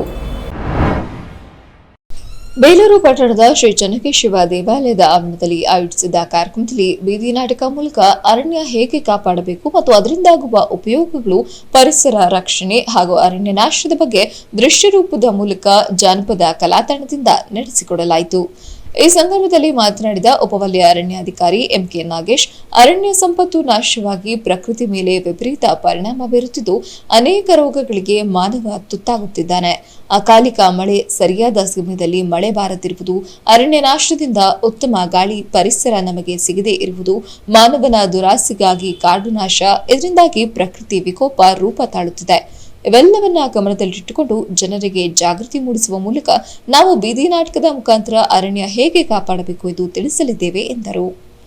ನಂತರ ಮಾತನಾಡಿದ ಜಾನಪದ ಕಲಾತಂಡದ ಜಿಲ್ಲಾ ರಾಜ್ಯ ಪ್ರಶಸ್ತಿ ಕಲಾವಿದ S. ಶಿವಣ್ಣ, ಈಗಾಗಲೇ ನಾವು ಹಲವಾರು ಕಡೆ ಪರಿಸರ ಸಂರಕ್ಷಣೆ ಬಗ್ಗೆ ಜಾಗೃತಿ ಜಾಥಾ ಮಾಡಿದ್ದು, ಜನರಲ್ಲಿ ಪರಿಸರವನ್ನು ಹೇಗೆ ಕಾಪಾಡಬೇಕೆಂಬುದು ನಾವು ಬೀದಿ ನಾಟಕದ ಮೂಲಕ ಮನವರಿಕೆ ಮಾಡಿಕೊಡುತ್ತಿದ್ದು, ಪರಿಸರ ಜಾಗೃತಿ ನಮ್ಮೆಲ್ಲರ ಜವಾಬ್ದಾರಿಯಾಗಿದೆ ಎಂದರು. ಈ ನಾವು ಕಾಡನ್ನು ಬೆಳೆಸಬೇಕು, ನಾಡನ್ನು ಬೆಳೆಸಬೇಕು ಅಂತ ಹೇಳ್ಬಿಟ್ಟು ಎಲ್ಲ ಕಡೆಯಲ್ಲೂ ಕೂಡ ಒಂದು ಜಾಗೃತಿ ಅಭಿಯಾನ ನಾಟಕವನ್ನು ಮಾಡ್ತಾ ಇದ್ದೀವಿ. ಇದ್ರ ಉದ್ದೇಶ ಏನಪ್ಪ ಅಂತಂದ್ರೆ ಎಲ್ಲ ಕಡೆಗಳು ಪ್ರಾಣಿ ಪಕ್ಷಿಗಳೆಲ್ಲ ಹಾಳಾಗೋಗ್ತದೆ. ಆ ಪ್ರಾಣಿ ಪಕ್ಷಿಗಳು ಉಳಿಬೇಕು. ನಾವು ಮಕ್ಕಳನ್ನ ಜೋಪಾನ ನಾವು ಸಾಕ್ತೀವಿ, ಅದೇ ರೀತಿ ಅರಣ್ಯದಲ್ಲಿ ಆನೆ, ಒಂಟೆ, ಸಿಂಹ ಪ್ರಾಣಿಗಳು ಮತ್ತು ನವಿಲುಗಳು ಇವನ್ನೆಲ್ಲ ನಾವು ಉಳಿಸ್ಬೇಕು. ಜೊತೆಗೆ ಒಂದು ಕಾರ್ಗಿಲ್ ವೆಂಟ್ ಅಂತ ಒಂದು ಪಕ್ಷಿ, ಅದು 11,000 ಕಿಲೋಮೀಟರ್ ಒಂದೇ ವೇಗವಾಗಿ ಹೋಗ್ತಾ ಇರುತ್ತದೆ, ಎಲ್ಲೂ ನಿಲ್ಲಲ್ಲ ಆ ಪಕ್ಷಿ. ಒಂದು 11,000 ಕಿಲೋಮೀಟರ್ ಅಕ್ಕಿ ಹೋಗ್ತಾ ಇರೋದ್ರಿಂದ ನಮಗೆ ಇಲ್ಲಿರ್ತಕ್ಕಂಥ ಬೀಜಗಳನ್ನ ಹೊರದೇಶಕ್ಕೆ ತಗೊಂಡೋಗಿ ಕೊಡ್ತವೆ ಪಕ್ಷಿಗಳು. ಹೊರದಲ್ಲಿ ಇರ್ತಕ್ಕಂಥ ಬೀಜಗಳನ್ನು ನಮ್ಮ ದೇಶಕ್ಕೆ ಪಕ್ಷಿಗಳು ಕೊಡ್ತೇವೆ. ನಾವು ಹೇಳ್ತೀವಿ ಹಂಗಲ್ಲಿ ಹೋಗ್ಬಿಟ್ಟು ಟಮರಿನ ತಂದು, ಹಂಗಲ್ಲಿ ಹೋಗ್ಬಿಟ್ಟು ಜೋಳ ತಂದು, ಹಂಗಲ್ಲಿ ಹೋಗ್ಬಿಟ್ಟು ಅಕ್ಕಿ ತಂದು ಅಂತ ನಾವು ಹೇಳ್ತೀವಿ. ಬಟ್ ನಾವು ಅಂದಿರ್ತೇವೆ ಅಷ್ಟೇ. ಬಟ್ ನಮಗೆ ತಂದುಕೊಟ್ಟಂತ ಒರಿಜಿನಲ್ ಮನುಷ್ಯರು ಯಾರಪ್ಪ ಅಂದ್ರೆ ಅಕ್ಕಿ ಪಕ್ಷಿಗಳು, ಪ್ರಾಣಿ ಪಕ್ಷಿಗಳು. ಉದಾಹರಣೆಗೆ ಮಾವಿನ ಒಂದು ಪಕ್ಷಿ ಒಂದೇ ನುಂಗುತ್ತೆ, ನೇರಳನ್ನು ಒಂದೇ ನುಂಗುತ್ತೆ. ಈ ತರ ಹಣ್ಣುಗಳಿಂದ ನುಂಗಿಬಿಟ್ಟು ಅವು ಎಲ್ಲ ಒಂದ್ ಕಡೆ ಹೋಗಿ ಕಕ್ಕಸ್ ಮಾಡಿದಾಗ ಅವು ಅಲ್ಲಿ ಗಿಡ ಮರ ಹುಟ್ಟಿ ಪರಿಸರ ಆಗಿ ಕಾಡನ್ನಾಗಿ ದೊಡ್ಡ ಅದು ಬೆಳೆಸಿ ನಮಗೆ ಉಳಿಸ್ಕೊಡ್ತೇವೆ. ಅದನ್ನು ಈ ನಿಟ್ಟಿನಲ್ಲಿ ನಾವು ಯಾರು ಕೂಡ ಒತ್ತುವರಿ ಮಾಡಬಾರ್ದು. ಜಮೀನ ಒತ್ತುವರಿ ಮಾಡಿದ್ರೆ ಹಾಳಾಗೋಗುತ್ತೆ. ಮತ್ತೆ ನಮ್ಮ ಕಾಡಲ್ಲಿ ಯಾರು ಕೂಡ ಮಣ್ಣನ್ನು ತೆಗಿಬಾರ್ದು, ಮತ್ತೆ ಕಲ್ಲುಗಳನ್ನ ತೆಗಿಬಾರ್ದು. ನಮ್ಮ ಅರಣ್ಯ ರಕ್ಷಣೆ ಮಾಡೋಕ್ಕೆ ಸಾರ್ವಜನಿಕರು ಕೈ ಜೋಡಿಸಬೇಕು. ಈ ಸಂದರ್ಭದಲ್ಲಿ ಉಪವಲಯ ಅರಣ್ಯಾಧಿಕಾರಿ ಸುಭಾಷ್ ಚಂದ್ರ, ಅರಣ್ಯ ರಕ್ಷಕರಾದ ಕೆಪಿ ಕುಮಾರ್, ಮೋಹನ್, ಸಿಬ್ಬಂದಿಗಳಾದ ಪ್ರದೀಪ್, ಅರುಣ್ ಹಲವರು ಉಪಸ್ಥಿತರಿದ್ದರು. HCN news, Belur. ಚನ್ನರಾಯಪಟ್ಟಣ ತಾಲೂಕಿನಲ್ಲಿ ಕುಡಿತದ ದುಶ್ಚಟಗಳಿಂದ 60% ಅಪರಾಧ ಪ್ರಕರಣಗಳು ದಾಖಲಾಗುತ್ತಿದೆ ಎಂದು ನುಗ್ಗೇಹಳ್ಳಿ ಪಿಎಸ್ಐ ಧನರಾಜ್ ತಿಳಿಸಿದ್ದಾರೆ. ಚನ್ನರಾಯಪಟ್ಟಣ ತಾಲೂಕಿನ ನುಗ್ಗೇಹಳ್ಳಿ ಚಂದ್ರಮೌಳೇಶ್ವರ ದೇವಾಲಯದ ಸಮುದಾಯ ಭವನದಲ್ಲಿ ಧರ್ಮಸ್ಥಳ ಗ್ರಾಮಾಭಿವೃದ್ಧಿ ಯೋಜನೆ, ರಾಜ್ಯ ಜನಜಾಗೃತಿ ವೇದಿಕೆ, ಕಲ್ಕೆರೆ ವಲಯ ಪ್ರಗತಿ ಬಂಧು ಸ್ವಸಹಾಯ ಸಂಘಗಳ ಒಕ್ಕೂಟ ಆಯೋಜಿಸಿದ 1501ನೇ ಮಧ್ಯವರ್ಜನ ಶಿಬಿರದ ಕಾರ್ಯಕ್ರಮ ಉದ್ಘಾಟಿಸಿ ಮಾತನಾಡಿದರು. ಮನುಷ್ಯನ ಜೀವನ ಬಹಳ ಮುಖ್ಯವಾದುದು. ನಗರ ಪಟ್ಟಣಗಳು ಬೆಳೆದಂತೆಲ್ಲ ಮನುಷ್ಯನ ದಿಕ್ಕು ತಪ್ಪಿಸುವ ಮದ್ಯವ್ಯಸನ ಕೇಂದ್ರಗಳಿಗೆ ಜನ ಬಲಿಯಾಗಿ ಆರೋಗ್ಯ ಹಾಳು ಮಾಡಿಕೊಳ್ಳುವುದರ ಜೊತೆಗೆ ಖಾಸಗಿ ಆಸ್ಪತ್ರೆ, ಪೊಲೀಸ್ ಇಲಾಖೆಗಳಿಗೆ ದಂಡ ಕೊಡುವುದರ ಜೊತೆಗೆ ಮದ್ಯದ ಕಂಪನಿಗಳ ಮಾಲೀಕರನ್ನ ಶ್ರೀಮಂತರನ್ನಾಗಿ ಮಾಡುತ್ತಿರುವುದು ವಿಷಾದನೀಯ ಸಂಗತಿ. ಮನುಷ್ಯ ಬದಲಾಗಬೇಕು. ಮಧ್ಯವರ್ಜನ ಶಿಬಿರಗಳಿಗೆ ಶಿಬಿರಾರ್ಥಿಗಳನ್ನು ಹೆಚ್ಚು ಸೇರಿಸಿ ಇಂತಹ ಕಾರ್ಯಕ್ರಮಗಳನ್ನು ಯಶಸ್ವಿಗೊಳಿಸಿ ಮನುಷ್ಯನ ನೆಮ್ಮದಿ ಕಾಪಾಡುವುದು ಎಲ್ಲರ ಜವಾಬ್ದಾರಿಯಾಗಿದೆ ಎಂದರು.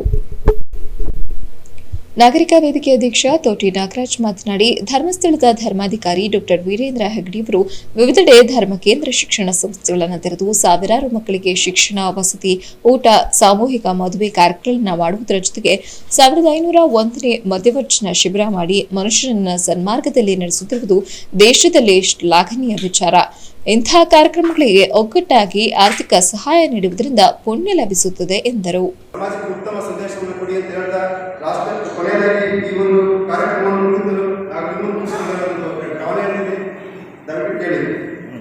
ನೀನು ಅತಿಯಾಗಿ ಕುಡಿಯುವುದರಿಂದ ಸರ್ಕಾರಿ ಬೊಕ್ಕಸಕ್ಕೆ ಆದಾಯ. ನೀನು ಅತಿಯಾಗಿ ಕುಡಿಯುವುದರಿಂದ ಸರ್ಕಾರಿ ಬೊಕ್ಕಸಕ್ಕೆ ಆದಾಯ. ಕುಡಿದು ವಾಹನ ಚಲಾಯಿಸುವುದರಿಂದ ಪೊಲೀಸ್ ಇಲಾಖೆಗೆ ಆದಾಯ. ಕುಡಿದು ವಾಹನ ಚಲಾಯಿಸುವುದರಿಂದ ಪೊಲೀಸ್ ಇಲಾಖೆಗೆ ಆದಾಯ. ಕುಡಿದು ರಸ್ತೆಯಲ್ಲಿ ಅಪಘಾತಕ್ಕೀಡಾದರೆ ಖಾಸಗಿ ಆಸ್ಪತ್ರೆಗಳಿಗೆ ಆದಾಯ. ಕುಡಿದು ರಸ್ತೆಯಲ್ಲಿ ಅಪಘಾತಕ್ಕೀಡಾದರೆ ಖಾಸಗಿ ಆಸ್ಪತ್ರೆಗಳಿಗೆ ಆದಾಯ. ಮಿತಿ ಇಲ್ಲದೆ ನೀರು ಕುಡಿಯುವುದರಿಂದ ಮದ್ಯ ಕಂಪನಿಗಳಿಗೆ ಆದಾಯ. ಮಿತಿ ಇಲ್ಲದೆ ಮದ್ಯ ಕುಡಿಯುವುದರಿಂದ ಮದ್ಯ ಕಂಪನಿಗಳಿಗೆ ಆದಾಯ. ಅಳತೆ ನೀರು ಕುಡಿಯುವುದರಿಂದ ಜೇಬು ಕಳ್ಳರಿಗೆ ಆದಾಯ. ಅಳತೆ ನೀರು ಕುಡಿಯುವುದರಿಂದ ಜೇಬು ಕಳ್ಳರಿಗೆ ಆದಾಯ. ಸ್ವಲ್ಪ ಕುಡಿಯುವುದನ್ನು ಕಡಿಮೆ ಮಾಡುವ ಮಾರಾಯ, ಇಲ್ಲದಿದ್ದರೆ ಬೇಗ ರಕ್ತಕ್ಕೆ ಹೇಳುವೆ ವಿದಾಯ. ಸ್ವಲ್ಪ ಕುಡಿಯುವುದನ್ನು ಕಡಿಮೆ ಮಾಡುವ ಮಾರಾಯ, ಬೇಗ ಹೇಳುವೆ ರಕ್ತಕ್ಕೆ ವಿದಾಯ. ಕುಡಿಯುವುದರಿಂದ ಸಿಗುವುದಿಲ್ಲ ಬಹುಮಾನ. ಕುಡಿಯುವುದರಿಂದ ಸಿಗುವುದಿಲ್ಲ ಬಹುಮಾನ. ನಿನ್ನಿಂದ ನಿನ್ನ ಕುಟುಂಬದವರಿಗೆ ಅವಮಾನ. ನಿನ್ನಿಂದ ನಿನ್ನ ಕುಟುಂಬದವರಿಗೆ ಅವಮಾನ. ಆರೋಗ್ಯ ಕೆಟ್ಟರೆ ಅನುಭವಿಸುವ ನರಕವನ್ನು, ಆರೋಗ್ಯ ಕೆಟ್ಟರೆ ಅನುಭವಿಸುವ ನರಕವನ್ನು ತೊರೆದು ನೋಡು ಸಮಾಜವೇ ಕಾಣುವೆ ಗೌರವವನ್ನು. ಸಮಾರಂಭದಲ್ಲಿ ಧರ್ಮಸ್ಥಳ ಗ್ರಾಮಾಭಿವೃದ್ಧಿ ಜಿಲ್ಲಾ ನಿರ್ದೇಶಕ ಮಹಾಬಲ ಕುಲಾಲ್, ಯೋಜನಾಧಿಕಾರಿ ಸುನಿತಾ ನಾಯಕ್, ಗ್ರಾಮ ಪಂಚಾಯಿತಿ ಅಧ್ಯಕ್ಷೆ ಶಬಿನ್ ತಾಜ್ ಜಾವೇದ್ ಹಲವರು ಉಪಸ್ಥಿತರಿದ್ದರು. HCN news, Channarayapatna. ವಿದ್ಯಾರ್ಥಿಗಳು ಮೊಬೈಲ್ ಬಳಕೆ ಕಡಿತಗೊಳಿಸಿ ಹೆಚ್ಚು ಪುಸ್ತಕಗಳನ್ನು ಓದಿ ಜ್ಞಾನಾರ್ಜನೆ ವೃದ್ಧಿಸಿಕೊಂಡರಷ್ಟೇ ಸ್ಪರ್ಧಾತ್ಮಕ ಪರೀಕ್ಷೆಗಳನ್ನು ಯಶಸ್ವಿಯಾಗಿ ಎದುರಿಸಲು ಉನ್ನತ ಸಾಧನೆ ಮಾಡಲು ಸಾಧ್ಯ ಎಂದು ಮಲೆಪಟ್ಟಣ ಗ್ರಾಮ ಪಂಚಾಯಿತಿ ಅಧ್ಯಕ್ಷ MR ರಂಗಸ್ವಾಮಿ ಹೇಳಿದ್ದಾರೆ. ಶಾಲಾ ಕಾಲೇಜು ವಿದ್ಯಾರ್ಥಿನಿಯರಿಗೆ ಬುಧವಾರ ಹಮ್ಮಿಕೊಂಡಿದ್ದ ಉಚಿತ ನೋಟ್ಬುಕ್, ಗ್ರಂಥಾಲಯ ಹಾಗೂ ಸ್ಪರ್ಧಾತ್ಮಕ ಪರೀಕ್ಷಾ ಪುಸ್ತಕಗಳ ವಿತರಣಾ ಸಮಾರಂಭ ಉದ್ಘಾಟಿಸಿ ಮಾತನಾಡಿದ ಅವರು, ಆಧುನಿಕತೆಯ ಭರಾಟೆಗೆ ಸಿಲುಕಿ ವಿದ್ಯಾರ್ಥಿಗಳು ಕಲಿಕಾ ಹಂತದಲ್ಲೇ ಮೊಬೈಲ್ ಹಾವಳಿ ಬಳಕೆಗೆ ಅತಿಯಾಗಿ ಅಂಟಿಕೊಂಡು ಓದಿನ ಬಹುಸಮಯ ವ್ಯರ್ಥವಾಗಿಸಿ ಕಾಲಹರಣದಲ್ಲಿ ತೊಡಗಿದ್ದಾರೆ. ಶೈಕ್ಷಣಿಕವಾಗಿ ಭವಿಷ್ಯದ ದೃಷ್ಟಿಯಿಂದ ಇದು ಉತ್ತಮ ಬೆಳವಣಿಗೆಯಲ್ಲ. ಗ್ರಾಮೀಣ ಭಾಗದ ವಿದ್ಯಾರ್ಥಿಗಳಲ್ಲಿ ಓದಿನ ಆಸಕ್ತಿ ಮೂಡಿಸುವ ಸದುದ್ದೇಶದಿಂದ ವಿತರಿಸುತ್ತಿರುವ ಪುಸ್ತಕಗಳನ್ನು ಸದ್ಬಳಕೆ ಮಾಡಿಕೊಂಡು ಕಲಿಕೆಗೆ ಒತ್ತು ನೀಡಬೇಕು ಎಂದು ಸಲಹೆ ನೀಡಿದರು. ಸಾರ್ವಜನಿಕ ಶಿಕ್ಷಣ ಇಲಾಖೆ ಜಿಲ್ಲಾ ಉಪನಿರ್ದೇಶಕ ಕೆಎಸ್ ಪ್ರಕಾಶ್ ಮಾತನಾಡಿ, ದೇಶಕ್ಕೆ ಸ್ವಾತಂತ್ರ್ಯ ದೊರೆತು 75 ವರ್ಷ ಕಳೆದರೂ ಮಹಿಳಾ ಶೋಷಣೆ ನಿಲ್ಲದೆ ಶಿಕ್ಷಣಕ್ಕೂ ಹೆಚ್ಚು ಒತ್ತು ಲಭಿಸಿರಲಿಲ್ಲ. ಇದೀಗ ಒಂದಿಷ್ಟು ಸುಧಾರಣೆಯಾಗಿದ್ದು ಉನ್ನತ ಶಿಕ್ಷಣ ಸಿಗುತ್ತಿದೆ. ಸ್ಪರ್ಧಾ ಜಗತ್ತಿನಲ್ಲಿ ಪ್ರತಿಭೆ ಇದ್ದರಷ್ಟೇ ಉನ್ನತ ಹುದ್ದೆಗೇರಲು ಸಾಧ್ಯ. ವಿದ್ಯಾರ್ಥಿಗಳು ಉತ್ತಮ ಅವಕಾಶಗಳನ್ನು ಓದಿಗೆ ಬಳಸಿಕೊಂಡು ಪ್ರತಿಭೆಗಳನ್ನು ಸಾಕಾರಗೊಳಿಸಬೇಕು ಎಂದರು.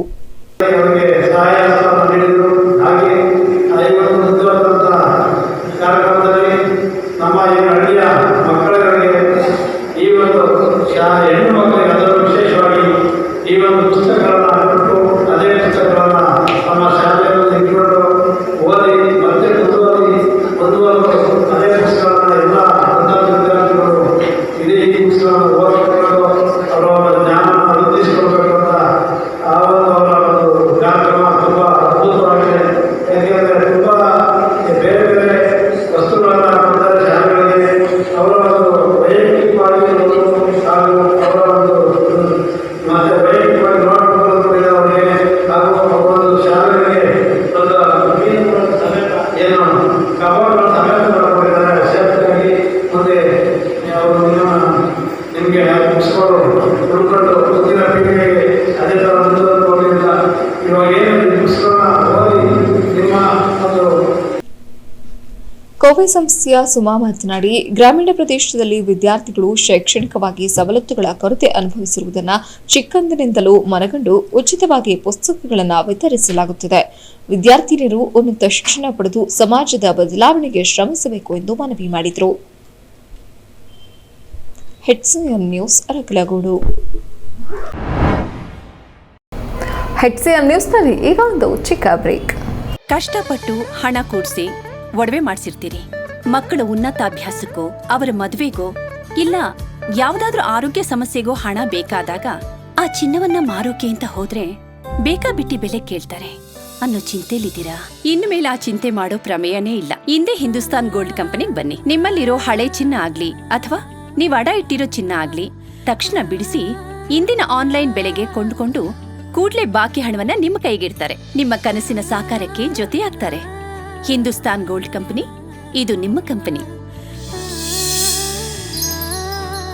Hindustan Gold Company. It's your company. Hoysala Honda. ಹಾಸನದ ಹೆಸರಾಂತ ಹೋಂಡಾ ದ್ವಿಚಕ್ರ ವಾಹನಗಳ ಏಕೈಕ showroom Hoysala Honda. Prithvi theatre ಎದುರು BM ರಸ್ತೆ, ಹಾಸನ. ನಮ್ಮಲ್ಲಿ Honda Activa 6G, Dio, Activa 125, Grazia ಸ್ಕೂಟರ್ಗಳು ಮತ್ತು CB shine 125, SP 125, Unicorn, X Blade, Livo ಮತ್ತು CD 110 ಮೋಟಾರ್ ಸೈಕಲ್ಗಳು ದೊರೆಯುತ್ತವೆ. ಈಗ ನಿಮ್ಮ ನೆಚ್ಚಿನ ಹೋಂಡಾ ವಾಹನಗಳ ಖರೀದಿಗಾಗಿ ಪಾವತಿಸಿ ಕೇವಲ 5,555 ರೂಪಾಯಿ. ಮತ್ತು ನಿಮ್ಮ ನೆಚ್ಚಿನ ಹೋಂಡಾ CD 110 ಖರೀದಿಯೊಂದಿಗೆ ಪಡೆಯಿರಿ ಉಚಿತ ಬೆಳ್ಳಿ ನಾಣ್ಯ. ನಮ್ಮಲ್ಲಿ ಅತ್ಯುತ್ತಮ ಗ್ರಾಹಕ ಸೇವೆ ಹೊಂದಿರುವ SDFC, ICICI, Muthoot, Indus end ಮತ್ತು ಶ್ರೀರಾಮ್ ಫೈನಾನ್ಸ್ ಗಳ ವತಿಯಿಂದ ಕನಿಷ್ಠ ಬಡ್ಡಿ ದರದಲ್ಲಿ ಸಾಲ ಸೌಲಭ್ಯ ದೊರೆಯುತ್ತದೆ. ನಮ್ಮಲ್ಲಿ ಎಲ್ಲಾ ಮಾದರಿಯ ಹೋಂಡಾ ವಾಹನಗಳಿಗೆ ಸರ್ವಿಸ್ ಮತ್ತು ರಿಪೇರಿ ಸೌಲಭ್ಯವಿದೆ. ಸರ್ವಿಸ್ಗಾಗಿ ಅಪಾಯಿಂಟ್ಮೆಂಟ್ ಪಡೆದು 1 ಗಂಟೆಯ ಎಕ್ಸ್ಪ್ರೆಸ್ ಸರ್ವಿಸ್ ಪಡೆಯಿರಿ. ನಮ್ಮಲ್ಲಿ ಎಲ್ಲಾ ರೀತಿಯ ಹೋಂಡಾ ದ್ವಿಚಕ್ರ ವಾಹನಗಳ ಬಿಡಿ ಭಾಗಗಳು ದೊರೆಯುತ್ತವೆ. ನಮ್ಮ ಇತರೆ ಶಾಖೆಗಳು ಬೇಲೂರು, ಅರಸೀಕೆರೆ, ಹಳೇಬೀಡಿನಲ್ಲಿ ಲಭ್ಯವಿದೆ. ಷರತ್ತುಗಳು ಅನ್ವಯಿಸುತ್ತವೆ. ಹೆಚ್ಚಿನ ಮಾಹಿತಿಗಾಗಿ ಸಂಪರ್ಕಿಸಿ 7022615666 ಮತ್ತು 7406931010. ಕೋವಿಡ್-19 ಕೊರೋನಾ ವಿರುದ್ಧದ ಹೋರಾಟಕ್ಕಾಗಿ ಎಲ್ಲಾ ರೀತಿಯ ಮುಂಜಾಗ್ರತಾ ಕ್ರಮವನ್ನ ಪಾಲಿಸುತ್ತಿದ್ದೇವೆ. Hotel new star veg and non veg restaurant, Subhash square, Hassan. ಹಾಸನದ ಜನತೆಗೆ ಸುಮಾರು 44 ವರ್ಷಗಳಿಂದ ಗ್ರಾಹಕರಿಗೆ ಉತ್ತಮ ಸೇವೆ ಸಲ್ಲಿಸುತ್ತಾ ಬಂದಿರುವ ಹೋಟೆಲ್ ನ್ಯೂ ಸ್ಟಾರ್. ಶುಚಿಗೆ ರುಚಿಗೆ ಮತ್ತೊಂದು ಹೆಸರು ಹೋಟೆಲ್ ನ್ಯೂ ಸ್ಟಾರ್. ನಮ್ಮಲ್ಲಿ ರುಚಿಯಾದ chicken dum biryani, mutton dum biryani, chicken kebab, tandoori chicken, mutton fry, fish fry, kebab ಮತ್ತು ರೋಟಿ, ದಾಲ್ ಫ್ರೈ, ತಂಪಾದ ಪಾನೀಯಗಳು ದೊರೆಯುತ್ತವೆ. ಹೋಟೆಲ್ ನ್ಯೂ ಸ್ಟಾರ್ನ ಮತ್ತೊಂದು ಕೊಡುಗೆ ವೆಜ್ ಪ್ರಿಯರಿಗೆ ಪ್ರತ್ಯೇಕವಾಗಿ ಪ್ರಾರಂಭಿಸಲಾಗಿದೆ. ಬೆಳಗಿನ ಉಪಹಾರದಲ್ಲಿ ಬಿಸಿ ಬಿಸಿ ಕಾಫಿಯೊಂದಿಗೆ ಇಡ್ಲಿ, ದೋಸೆ, ರೈಸ್ ಬಾತ್, ಚೌಚೌ ಬಾತ್, ಮಧ್ಯಾಹ್ನ ಶುದ್ಧ ಸಸ್ಯಾಹಾರಿ ಭೋಜನ ಮತ್ತು ತಾಜಾ ಹಣ್ಣಿನ ಜ್ಯೂಸ್, ಎಲ್ಲಾ ವಿಧದ ಐಸ್ ಕ್ರೀಮ್ಗಳು ದೊರೆಯುತ್ತದೆ. ಬನ್ನಿ, ಕುಟುಂಬದ ಸಮೇತರಾಗಿ ವೆಜ್ ಮತ್ತು ನಾನ್ ವೆಜ್ ಭೋಜನ ಸವಿಯಲು ಭೇಟಿ ಕೊಡಿ. Hotel new star veg and non veg restaurant, Subhash square, Haasan.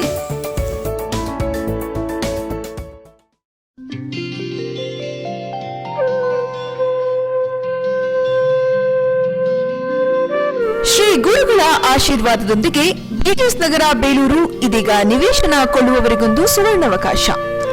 Hassan Belur ಮುಖ್ಯ ರಸ್ತೆಯಲ್ಲಿರುವ ಬೇಲೂರು ಹಳೆಬೀಡು ಸ್ಥಳೀಯ ಪ್ರಾಧಿಕಾರ ಬೇಲೂರು ಇವರಿಂದ ಅನುಮೋದನೆಗೊಂಡ 30-40 ಚದರ ಅಡಿಯ ನಿವೇಶನಗಳು ನಿಮ್ಮ ಕೈಗೆಟುಕುವ ಬೆಲೆಯಲ್ಲಿ ದೊರೆಯುತ್ತವೆ. ಇದೀಗ ಇನ್ನು ವಿಸ್ತಾರಗೊಂಡಿರುವ ಬಿಜಿಎಸ್ ನಗರದಾದ್ಯಂತ ಬೀದಿದೀಪದ ವ್ಯವಸ್ಥೆ, ನೀರಿನ ವ್ಯವಸ್ಥೆ, ಟಾರ್ ರಸ್ತೆ, ಬಾಕ್ಸ್ ಮಾದರಿಯ ಚರಂಡಿ ವ್ಯವಸ್ಥೆ, ಸುಸಜ್ಜಿತವಾದ ವಾತಾವರಣ ಮತ್ತು ವಿಶಾಲವಾದ ಉದ್ಯಾನವನ ಹೊಂದಿರುತ್ತದೆ. ಈಗಾಗಲೇ ಹಲವು ಮನೆಗಳು ನಿರ್ಮಾಣಗೊಂಡಿರುವ ಮತ್ತು ತಕ್ಷಣವೇ ನಿಮ್ಮ ಮನೆ ಕಟ್ಟಿಕೊಳ್ಳಲು ಸೂಕ್ತ ಸೌಲಭ್ಯ ಹೊಂದಿರುವ ಬಡಾವಣೆಯಾಗಿದೆ. ನಿವೇಶನ ಕೊಳ್ಳುವವರಿಗೆ ಬ್ಯಾಂಕ್ನಿಂದ ಸಾಲ ಸೌಲಭ್ಯವಿದೆ. ಹೆಚ್ಚಿನ ಮಾಹಿತಿಗಾಗಿ ಸಂಪರ್ಕಿಸಿ. ವ್ಯವಸ್ಥಾಪಕರು ಬಿಜಿಎಸ್ ನಗರ ಬೇಲೂರು. ದೂರವಾಣಿ ಸಂಖ್ಯೆ 8867826585 ಮತ್ತು 8904212443.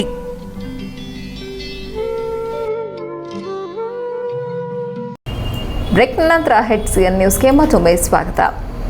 ಈಗ ಸಂಕ್ಷಿಪ್ತ ಸುದ್ದಿಗಳು. ಚನ್ನರಾಯಪಟ್ಟಣ ತಾಲೂಕಿನ ಭೂಮಿ ಕ್ಷೇಮಾಭಿವೃದ್ಧಿ ಸಂಘದ ವತಿಯಿಂದ ಡಿಸೆಂಬರ್ 4ರಂದು ಸರ್ಕಾರಿ ಮಾಧ್ಯಮಿಕ ಶಾಲಾ ಆವರಣದಲ್ಲಿ ಬೆಳಗ್ಗೆ 9:30ಕ್ಕೆ ಸಂಘದ 5ನೇ ವರ್ಷದ ವಾರ್ಷಿಕೋತ್ಸವ ಸಮಾರಂಭ ಪ್ರಯುಕ್ತ ವಿವಿಧ ಕ್ಷೇತ್ರದಲ್ಲಿ ಉನ್ನತ ಸೇವೆ ಸಲ್ಲಿಸಿದವರಿಗೆ ಸನ್ಮಾನ ಮತ್ತು ಕನ್ನಡ ರಾಜ್ಯೋತ್ಸವದ ಅಂಗವಾಗಿ ಕುರುಕ್ಷೇತ್ರ ಮತ್ತು ಛಲದೋಳು ಯೋಧನ ಹಗಲು ನಾಟಕ ಪ್ರದರ್ಶನ ಏರ್ಪಡಿಸಲಾಗಿದೆ ಎಂದು ಸಂಘದ ಅಧ್ಯಕ್ಷ ಕೆಆರ್ ನಾಗರಾಜ್ ಸುದ್ದಿಗೋಷ್ಠಿಯಲ್ಲಿ ತಿಳಿಸಿದರು. ಕಾರ್ಯಕ್ರಮದ ಉದ್ಘಾಟನೆಯನ್ನು ಶಾಸಕ ಸಿಎನ್ ಬಾಲಕೃಷ್ಣ, ಹಿತನುಡಿ ಮೀಡಿಯಮ್ಮ ಆಧ್ಯಾತ್ಮಿಕ ಕೇಂದ್ರದ ಶ್ರೀ ಚಂದ್ರಶೇಖರ ಗುರೂಜಿ, ಮಾಜಿ ಎಂಎಲ್ಸಿ ಗೋಪಾಲಸ್ವಾಮಿ ಆಗಮಿಸಲಿದ್ದಾರೆ ಎಂದು ಸಂಘದ ಗೌರವಾಧ್ಯಕ್ಷ ರಾಜ್ಕುಮಾರ್ ತಿಳಿಸಿದರು. 5ನೇ ವರ್ಷ ಪ್ರಾರಂಭವಾಗಿದೆ. ಈ ಪ್ರಾರಂಭದಲ್ಲಿ ಮೊದಲಿನಿಂದಲೂ ನಮ್ಮ ಸಂಘ ಸಮಾಜ ಸೇವೆ ಮಾಡ್ಕೊ ಬಂದಿದೆ. ನಮ್ಮ ಸಂಘ ಬೆಳೆದ ಒಂದು ಬೆಳವಣಿಗೆ ಎಂದರೆ ಚನ್ನರಾಯಪಟ್ಟಣ ತಾಲೂಕಿನಲ್ಲಿ ಸುಮಾರು ದೇವಸ್ಥಾನದ ಕಲ್ಯಾಣಿಗಳನ್ನು ಸ್ವಚ್ಛ ಮಾಡಿರುತ್ತದೆ. ಸುಮಾರು ಒಂದು 30-35 ಅನಾಥ ಶವಗಳನ್ನು ಶವ ಸಂಸ್ಕಾರ ಮಾಡಿರ್ತದೆ. ನಮ್ಮ ಸಂಘದ ವತಿಯಿಂದ ನಮ್ಮ ಸಂಘದ ಸದಸ್ಯರು, ಪದಾಧಿಕಾರಿಗಳೆಲ್ಲ ಸೇರಿಕೊಂಡು. ಮತ್ತು ಕೊರೋನಾ ಬಂದಾಗ ರಾಜ್ಯಕ್ಕೆ ಹಾಸನ ಜಿಲ್ಲೆಯಲ್ಲಿ ಪ್ರಪ್ರಥಮವಾಗಿ 43 ದಿವಸ ಏನು ನಿರ್ಗತಿಕರು ಬೀದಿಯಲ್ಲಿ ಮತ್ತು ಹೊರ ರಾಜ್ಯಗಳಿಂದ ಬಂದಂಥ ಕೆಲಸಗಾರರು ಎಲ್ಲ ಕ್ಯಾಂಟೀನ್ಗಳು ಕ್ಲೋಸ್ ಆದ ಟೈಮಲ್ಲಿ ಅವರಿಗೆ ತಿಂಡಿ ಊಟದ ವ್ಯವಸ್ಥೆ ಮಾಡಿರ್ತದೆ. ನಮ್ಮ ಸಂಘ ಸಮಾಜ ಸೇವೆ ಮಾಡ್ಕೊಂಡಿರ್ತದೆ. ಇದೇ ಥರ ನಾವು ಮುಂದೆ ಮಾಡಿಕೊಂಡು ಬೆಳೆಸ್ಕೊಂಡು ಹೋಗ್ತಾಯಿದ್ದೀವಿ. ಮತ್ತು ಈಗ ನಮ್ಮ ಭೂಮಿ ಕ್ಷೇಮ ಸಂಘದಿಂದ 4/12/2021 ಶನಿವಾರ ಹಾಸನ ಜಿಲ್ಲೆ ಚನ್ನರಾಯಪಟ್ಟಣ ತಾಲೂಕಿನಲ್ಲಿ ಸಮಾಜ ಸೇವೆ ಮಾಡಿರೋರು ಮತ್ತು ಗಣ್ಯ ವ್ಯಕ್ತಿಗಳಿಗೆ ಸನ್ಮಾನ ಕಾರ್ಯಕ್ರಮ ಇಟ್ಕೊಂಡಿದ್ದೀವಿ. ಮಧ್ಯಾಹ್ನ 1 ಗಂಟೆಗೆ ಸಂಘದ ವತಿಯಿಂದ ಕುರುಕ್ಷೇತ್ರ ನಾಟಕ ಇಟ್ಕೊಂಡಿದ್ದೀವಿ. ಸುದ್ದಿಗೋಷ್ಠಿಯಲ್ಲಿ ಸಂಘದ ಕಾರ್ಯದರ್ಶಿ ರಮೇಶ್, ಉಪಾಧ್ಯಕ್ಷ ಪ್ರಕಾಶ್, ಸದಸ್ಯ ಪ್ರಭಾಕರ್ ಉಪಸ್ಥಿತರಿದ್ದರು. HCN news, Channarayapatna.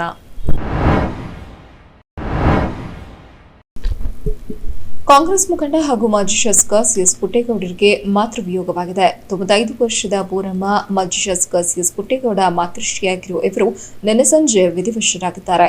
ಕಳೆದ 3-4 ತಿಂಗಳಿನಿಂದ ಅನಾರೋಗ್ಯದಿಂದ ಪೀಡಿತರಾಗಿದ್ದ ಬೋರಮ್ಮ ಮೈಸೂರಿನ ಆಸ್ಪತ್ರೆಗಳಲ್ಲಿ ಚಿಕಿತ್ಸೆ ಪಡೆಯುತ್ತಿದ್ದರು. ನಿನ್ನೆ ಸಂಜೆ ವಿಧಿವಶರಾಗಿದ್ದಾರೆ. ಮೃತರ ಅಂತ್ಯ ಸಂಸ್ಕಾರ ಇಂದು ಬೆಳಗ್ಗೆ ಸ್ವಗ್ರಾಮ ಚಾಮುಂಡಿಹಳ್ಳಿಯ ತೋಟದ ಮನೆಯ ಜಮೀನಿನಲ್ಲಿ ನೆರವೇರಿಸಲಾಗುವುದು ಮಾಜಿ ಶಾಸಕ ಸಿಎಸ್ ಪುಟ್ಟೇಗೌಡ ತಿಳಿಸಿದ್ದು, ಮೃತರ ಕುಟುಂಬಕ್ಕೆ ವಿಧಾನ ಪರಿಷತ್ ಅಭ್ಯರ್ಥಿ ಎಂಎಂ ಶಂಕರ್, ಮಾಜಿ ಎಂಎಲ್ಸಿ ಗೋಪಾಲಸ್ವಾಮಿ, ಸಿವಿ ರಾಜಪ್ಪ, ಜತ್ತೇನಹಳ್ಳಿ ರಾಮಚಂದ್ರ ಸೇರಿದಂತೆ ಹಲವು ಗಣ್ಯರುಗಳು ಆಗಮಿಸಿ ಕುಟುಂಬದವರಿಗೆ ಸಾಂತ್ವನ ಹೇಳಿದರು. ಹಿಟ್ಸಿಎನ್ ನ್ಯೂಸ್, ಚನ್ನರಾಯಪಟ್ಟಣ. ಕೊನೆಯಲ್ಲಿ ಮತ್ತೊಮ್ಮೆ ಮುಖ್ಯಾಂಶಗಳು. ಜೆಡಿಎಸ್ ಪಕ್ಷದವರು ಅಧಿಕಾರಕ್ಕಾಗಿ ಏನು ಬೇಕಾದ್ರೂ ಮಾಡ್ತಾರೆ, ಯಾರ ಜೊತೆ ಬೇಕಾದ್ರೂ ಹೊಂದಾಣಿಕೆ ಮಾಡಿಕೊಳ್ಳುತ್ತಾರೆ. ಕಾಂಗ್ರೆಸ್ ಸಂಸದ ಡಿಕೆ ಸುರೇಶ್ ಟೀಕೆ. ಆಲೂರು ಸಕಲೇಶ್ಪುರ ಕ್ಷೇತ್ರ ಅಭಿವೃದ್ಧಿ ಮಾಡದ ಶಾಸಕ ಸಂಸದರು ಚುನಾಯಿತ ಜನಪ್ರತಿನಿಧಿಗಳನ್ನ ಹೈಜಾಕ್ ಮಾಡಲು ಹೊರಟಿದ್ದಾರೆ. ವಿಧಾನ ಪರಿಷತ್ ಬಿಜೆಪಿ ಅಭ್ಯರ್ಥಿ ಎಚ್ಎಂ ವಿಶ್ವನಾಥ್ ಗಂಭೀರ ಆರೋಪ.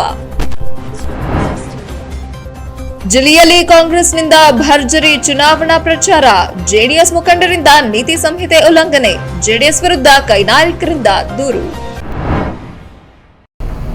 ಇಷ್ಟೊತ್ತು ನೀವು ನೋಡಿದ್ದು ಹಾಸನದ ಸುದ್ದಿ ಅಂದ್ರೆ ಹಿಟ್ಸಿಎನ್ ನ್ಯೂಸ್.